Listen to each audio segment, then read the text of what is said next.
Relationships today don't die because of cheating, they die because of comparison, fantasy, and performance. And most of it begins with a scroll.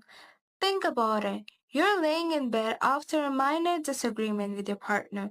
You open Instagram and the first thing you see is couple traveling in Bali, another doing monthly reset routines together, one is gifting a Louis Vuitton bag and one is writing love letters in calligraphy.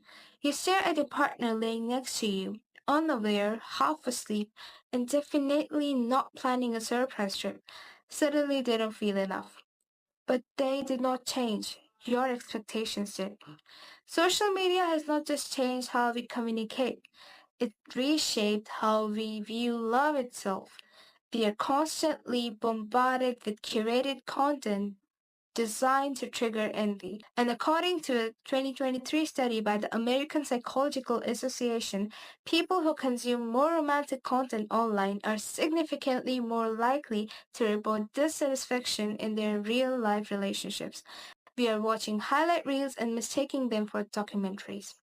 The rise of delusion.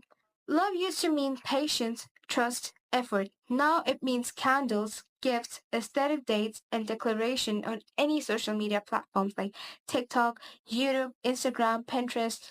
And if by chance it does not look like a Pinterest board, we think something is wrong. Psychologist Leon Fessinger's theory tells us that we compare ourselves to people who seem better in some way.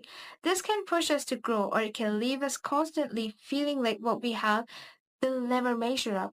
We compare the beginning of our love story to someone else's cinematic peak, and when it does not match, we question the whole relationship.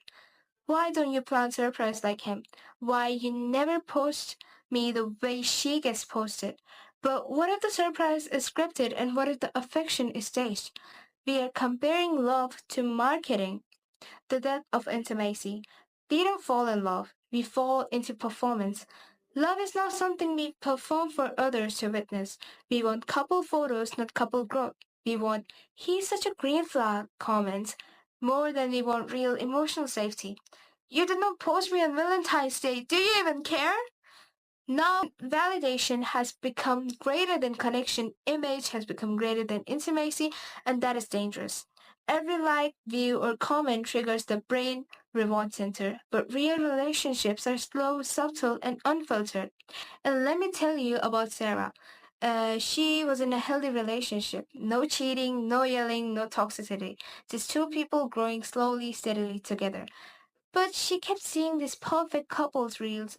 She started wondering, why don't we have photos like that? Why doesn't he write long captions for me? So she left him.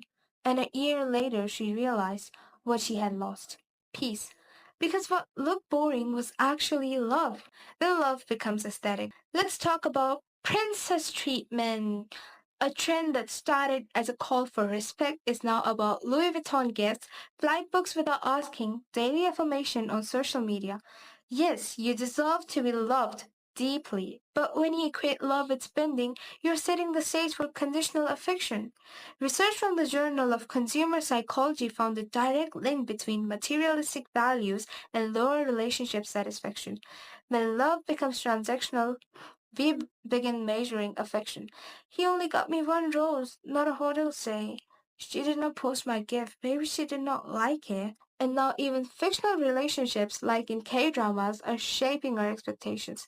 You binge watch a 16-episode romance and want the same intensity in real life, but you forget it was written by 12 people, edited by 8, and filmed in a 4K with background music. When your brain consumes in love fictional love stories, it starts rewiring its reward system. We don't crave love, we crave drama, intensity, obsession. The loneliness behind the lens. We say things like, I am my own soulmate. I don't need anyone. I'll just date myself. Don't get me wrong. Self love is powerful, really powerful, but when it becomes a mask for fear, for avoidance, for disconnection, it's not empowerment, it's protection. Avoidant attachment and hyper independence. Many of us has been hurt, so now we call our walls boundaries. We say we are healed, but we haven't truly let anyone in. We confuse control with confidence. Social media tells us to be hard to get, unavailable, mysterious. But real love is not a mystery. It's clarity, and clarity is not always sexy online, but it is safe in real life. The relationship we need to fix. The most toxic relationship many of us has is not with a person. It's with our phone, with social media, with the endless addictive taste for validation, aesthetic, and performance. You don't need a love story that looks good online. You need that one feels good in silence. And let me share something. I have never shared this with anyone. I used to hate myself a lot.